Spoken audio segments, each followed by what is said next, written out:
আসসালামু আলাইকুম প্রিয় শিক্ষার্থীবৃন্দ। বরাবরের ন্যায় আজকেও তোমাদের জন্য একটি নতুন ভিডিও ক্লাস নিয়ে আসলাম। আশা করি তোমরা সকলেই ভালো আছো।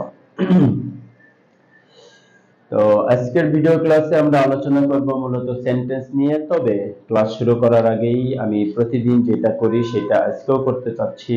প্রিভিয়াস যে ক্লাসগুলো গিয়েছে অর্থাৎ গত ক্লাসের উপরে আজকে তোমাদেরকে একটা টেস্ট দিতে হবে।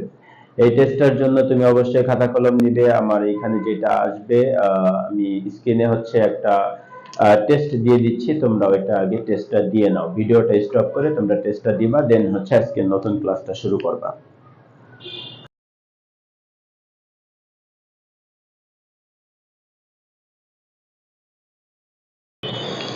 ধন্যবাদ। আশা করি সকলেই টেস্টটা দিয়ে ফেলছো। এখন আমাদের নতুন ক্লাস শুরু হবে। আজকের ক্লাস অবশ্যই প্রতিদিনের মতো বলবো, আজকেও তোমরা খাতা কলম নিয়ে বসো। খাতা কলম নিয়ে ক্লাসের জন্য রেডি হও। আগে সম্পূর্ণ এইখানে যা লেখা আছে সব লেখাগুলো তোমরা লিখে নাও। আমি একটু সরে দাঁড়াচ্ছি, তোমরা লিখে নাও। লিখে দেন ক্লাসটা শুরু করবা, কারণ এইখানে যা কিছু আছে তার থেকে আমি অতিরিক্ত আরো কিছু কথা বলতে পারি, সেগুলো যাতে তুমি নোট করে রাখতে পারো। ঠিক আছে, আশা করি সবাই লিখে নিয়েছো সবকিছু। তাহলে আমরা বলতেছিলাম একটু আগেই যে আজকে আমরা আলোচনা করব কি নিয়ে? সেন্টেন্স নিয়ে। সেন্টেন্সের আলোচনা করতে গেলে আমাদেরকে বলতে হবে সেন্টেন্স কাকে বলে। সেন্টেন্স কাকে বলে তোমরা কি জানো? সেন্টেন্সের বাংলা অর্থ হচ্ছে বাক্য। এবার যদি আমরা বাক্য কাকে বলে সেটা বলতে যাই, তাহলে বলতে হবে একাধিক শব্দ সংগঠিত হয়ে যে সম্পূর্ণ একটি অর্থ প্রকাশ করে তাকেই বাক্য বলে। তাহলে আমরা আবার বলি, একাধিক শব্দ সংগঠিত হয়ে যদি একটি সম্পূর্ণ অর্থ প্রকাশ করে তাহলে তাকে বাক্য বলে। আসলে বাক্য আর সেন্টেন্স কাকে বলে এগুলো চিনে তেমন বেশি লাভ হয় আমার মনে হয় নাই। আমরা এই যে সকল কথা বলতেছি এত সময় যা কিছু বলতেছি সবকিছুই তার বাক্যর অন্তর্গত, অর্থাৎ একটা সম্পূর্ণ অর্থ প্রকাশ করার জন্য কয়েকটা শব্দগুচ্ছ আর কি, এক কথায় যদি আমি বলতে চাই। এখানে আমি যেগুলো লিখেছি সেগুলো লিখে কোনোটাই সংজ্ঞা না। এখানে আমি লিখছি, তোমরা ছোটবেলা থেকে এখন পর্যন্ত যারা আমার ভিডিও ক্লাস দেখো সাধারণত তারা অবশ্যই 8, 9 অথবা 10, 11, 12 এগুলোই হবা। যেহেতু বড় ক্লাস, সেহেতু তোমরা সেন্টেন্সের সংজ্ঞা অনেক মুখস্থ করে আসছো। তো আমি আসলে এই মুখস্থ বিদ্যায় অত বেশি বিশ্বাসী না, যার কারণে মুখস্থ চাইতে বুঝতে বেশি বিশ্বাসী। আর যাতে আমি কোনো সেন্টেন্স দেখে অথবা শুনেই বুঝতে পারি যে এই সেন্টেন্সটা আসলে কি সেন্টেন্স, সেজন্য আমরা আজকে চিনার উপায়টা নিব। এখানে আমি যেটা লিখছি সেটা একটা সেন্টেন্স কিভাবে তুমি চিনতে পারবা সেইটার উপায়, অর্থাৎ কিভাবে একটা সেন্টেন্সকে চেনা যাবে সেন্টেন্সটা আসলে কি সেন্টেন্স। তার আগে একটু আমি আলোচনা করে নেই।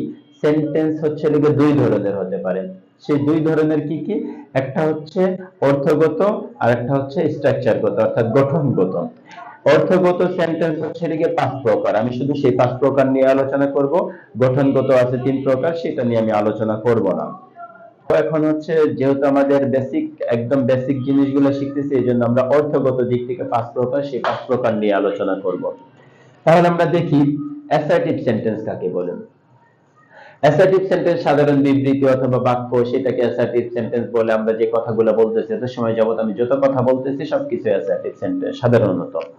তো এইখানে আমরা অ্যাসার্টিভ সেন্টেন্স কাকে বলে সেটা বোঝার থেকে আমি গুরুত্ব আরোপ করতে চাচ্ছি যে এইখানে যেটা আছে সেটা একটু আগে যদি বলে নিই। এই লাইনে যা কিছু আছে সবকিছুই আছে সেন্টেন্স। এই লাইনে যা কিছু আছে সবই সেন্টেন্সটা শুরু হবে কিভাবে, আর এই লাইনে যেটা আছে সেটা সেন্টেন্সটা শেষ হবে কিভাবে। তাহলে আমরা দেখি এইখানে সেন্টেন্সের নাম দেওয়া আছে 1টা 2টা 3টা 4টা 5টা। তাহলে প্রথমে লেখা আছে অ্যাসার্টিভ সেন্টেন্স 1 নম্বরে। অ্যাসার্টিভ সেন্টেন্সটা কিভাবে শুরু হবে এবং কিভাবে শেষ হবে সেটা যদি আমরা বুঝতে পারি, তাহলে আমরা বইয়ের ভিতর অথবা যে কোনো জায়গায় সেন্টেন্স দেখলেই বুঝতে পারবো আসলে এটা কি অ্যাসার্টিভ সেন্টেন্স নাকি অন্য কোনো সেন্টেন্স। ওকে, দেখি অ্যাসার্টিভ সেন্টেন্সটা মূলত শুরু হয় কিভাবে। অ্যাসার্টিভ সেন্টেন্সের শুরুতে অবশ্যই অবশ্যই অবশ্যই একটা কি থাকবে? সাবজেক্ট থাকবে এবং সেন্টেন্সের শেষে ফুল স্টপ থাকবে। 2 নম্বরে যেটা সম্পর্কে আলোচনা করব সেটি ইন্টারোগেটিভ সেন্টেন্স। একটু দেখো ইন্টারোগেটিভ সেন্টেন্স কি। সেটা হচ্ছে আমরা স্বাভাবিকভাবে, আমি একদম নরমাল ভাষায় বলতেছি কারণ সংজ্ঞা তোমরা অনেকবার মুখস্থ করছো। ইন্টারোগেটিভ হচ্ছে জিজ্ঞাসা করা। যে বাক্য দিয়ে কোনো কিছু জিজ্ঞাসা করা হয় তাকে ইন্টারোগেটিভ সেন্টেন্স বলে। তাহলে ইন্টারোগেটিভ সেন্টেন্স মানে জিজ্ঞাসা করা। তাহলে এই সেন্টেন্সটা কিভাবে শুরু হয় এবং কিভাবে শেষ হয় দেখো। শুরু হয় হচ্ছে ইন্টারোগেটিভ সেন্টেন্সের শুরুতে অবশ্যই অক্সিলারি ভার্ব থাকবে। তোমাদের আশা করি অক্সিলারি ভার্ব মনে আছে, ভুলে যাও নাই।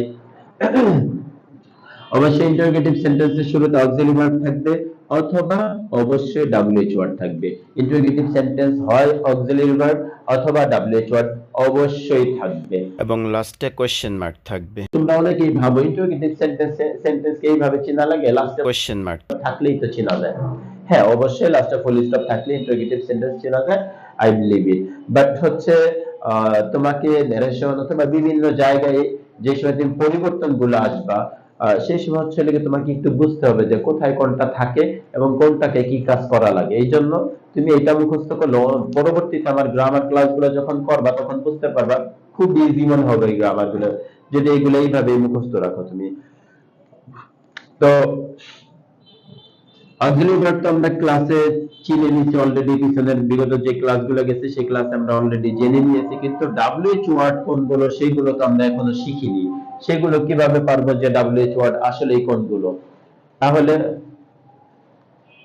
আচ্ছা, আজান দিচ্ছে, আমরা একটু চুপ থাকি। ধন্যবাদ। আজানের পরে আবার আমরা ফিরে আসলাম। তাহলে দেখি এখানে হচ্ছে আমি একটু আগে আলোচনা করতেছিলাম ডাব্লিউএইচ ওয়ার্ড কি। ডাব্লিউএইচ ওয়ার্ড গুলো আমরা সাধারণত শিখি নেই আগের ক্লাসগুলো। তো এখন আমি একটু বলে দিচ্ছি, পরবর্তীতে আরো আলোচনার মাধ্যমে এবং ডিপলি যে সময় তুমি গ্রামারের ভিতরে যাবা তখন ডাব্লিউএইচ ওয়ার্ড সম্পর্কে আরো বিস্তারিত আলোচনা পাবা। এখন আমি আপাতত হালকা বলতেছি। যে সকল ওয়ার্ডের ভিতরে ডাব্লিউ এবং এইচ ওয়ার্ডটা থাকে সেটাকে ডাব্লিউএইচ ওয়ার্ড বলে। যেমন এক্সাম্পল স্বরূপ আমি বলতে পারি হচ্ছে, মনে করো ওয়ার্ডের ভিতরে দেখো একটা ডাব্লিউ আছে এবং একটা এইচ আছে, তাহলে ডাব্লিউএইচ ওয়ার্ড এইগুলোকেই বলে। তবে একটু ব্যতিক্রম হচ্ছে একটা ডাব্লিউএইচ ওয়ার্ড আছে, সেটা হচ্ছে হাউ। এটার ভিতরে এইচ আগে পরে ডাব্লিউ, কিন্তু হচ্ছে তারপরে এটাকে ডাব্লিউএইচ ওয়ার্ড ধরা হয়। বাকি সবগুলো হচ্ছে ডাব্লিউএইচ ওয়ার্ড সাধারণত ডাব্লিউ এবং এইচ পাশাপাশি আছে, ঠিক আছে। হুইচ এর ভিতরে ডাব্লিউ তারপরে এইচ আছে।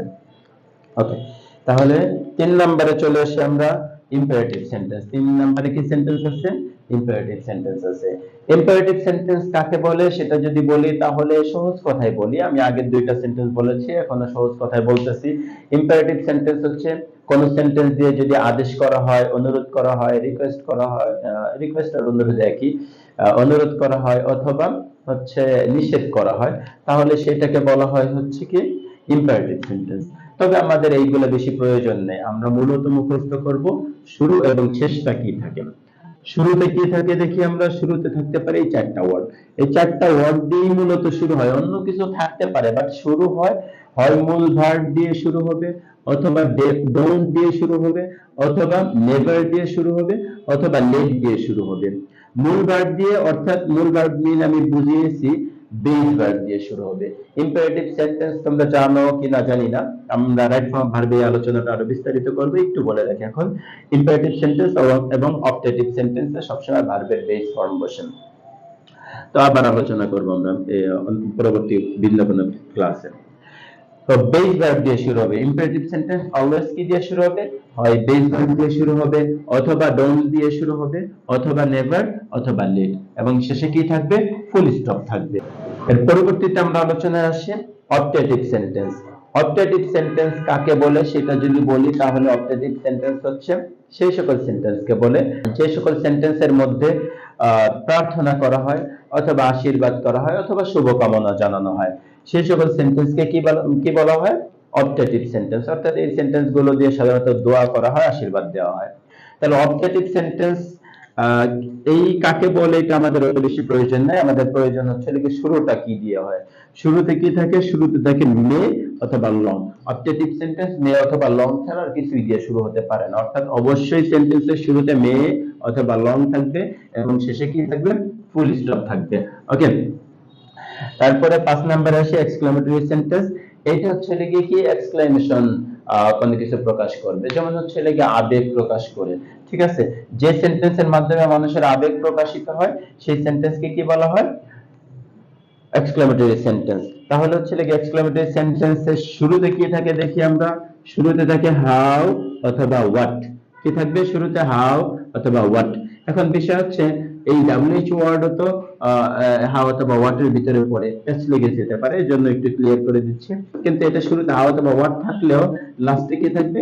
এক্সক্লেমেশন মার্ক থাকবে, অর্থাৎ আশ্চর্যবোধক চিহ্ন থাকবে। যদি শুরুতে হাউ অথবা হোয়াট এবং লাস্টে আশ্চর্যবোধক চিহ্ন থাকে, তাহলে সেই সেন্টেন্সটা অবশ্যই কি সেন্টেন্স হবে? এক্সক্লেমেটরি সেন্টেন্স হবে। তবে ব্যতিক্রম, ওইগুলো সবগুলোই ঠিক আছে, যে এগুলো যা লেখা আছে ওইটা দিয়ে অলওয়েজ শুরু হয়, কিন্তু এক্সক্লেমেটরি সেন্টেন্স মাঝে মাঝে অন্য কিছু দিয়ে শুরু হতে পারে। তোমরা জানো এলএস দিয়ে শুরু হতে পারে, ওটা দিয়ে শুরু হতে পারে, বিভিন্ন ওয়ার্ড আছে এগুলো দিয়ে, উড দ্যাট দিয়ে শুরু হতে পারে। এরকম বিভিন্ন ওয়ার্ড আছে, ওইগুলো আমরা যে সময় অ্যাসার্টিভ এক্সক্লেমেটরি একটা চেঞ্জিং সেন্টেন্সের গ্রামার আছে, ওইটা আলোচনার সময় আরো বিস্তারিত বলবো। এখন আপাতত আমরা মূল জিনিসটা জানার জন্য এগুলো পড়তেছি, বেসিকটা জানার জন্য।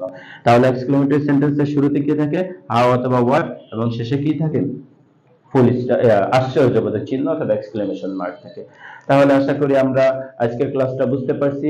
যদি এই ক্লাসটা তোমাদের সামান্যতম তোমরা পিছনের আরো ক্লাসগুলো দেখছো, যদি সামান্যতম উপকার করে থাকি অথবা উপকৃত হও তোমরা, তাহলে অবশ্যই তোমরা এটা তোমাদের বন্ধু বান্ধবীদের সাথে শেয়ার করবা। কারণ হচ্ছে তোমরা যত বেশি শেয়ার করবা তত বেশি মানুষ শিখতে পারবেন। আমি চাই মানুষকে শিখাইতে, এবং হচ্ছে লেগে দেখছো আমি একটা স্লোগান দিয়ে থাকি আমার থাম্বনেলের ভিতরে, যে ইংরেজিকে ভয় না, জয় করেই ছাড়বো। তাহলে ইনশাল্লাহ আমরা অবশ্যই ইংরেজির ভয়কে দূর করব, এবং এই ইংরেজি গ্রামারটাকে যেভাবেই হোক জয় করব। তাহলে আমরা সবার সাথে এটা শেয়ার করব। অবশ্যই আমার পেজটাকে, যে ভিডিও দেখতেছো সে অবশ্যই তুমি প্রতিদিন যাতে ভিডিওগুলো পাও, আমি নতুন নতুন ভিডিও দিলে এর জন্য সাবস্ক্রাইব করবা। অবশ্যই কমেন্ট করার চেষ্টা করবা, ভালো লাগলে, আর খারাপ লাগলে সেটা অবশ্যই আমাকে বলতে পারো কমেন্টে, এবং হচ্ছে লেগে লাইক দিবা যাতে বেশি মানুষের কাছে যায়। ঠিক আছে, ধন্যবাদ। আজকের মতো আমার ভিডিও ক্লাসটা এখানেই শেষ করছি। আল্লাহ হাফেজ। আসসালামু আলাইকুম ওয়া রাহমাতুল্লাহি ওয়া বারাকাতুহু।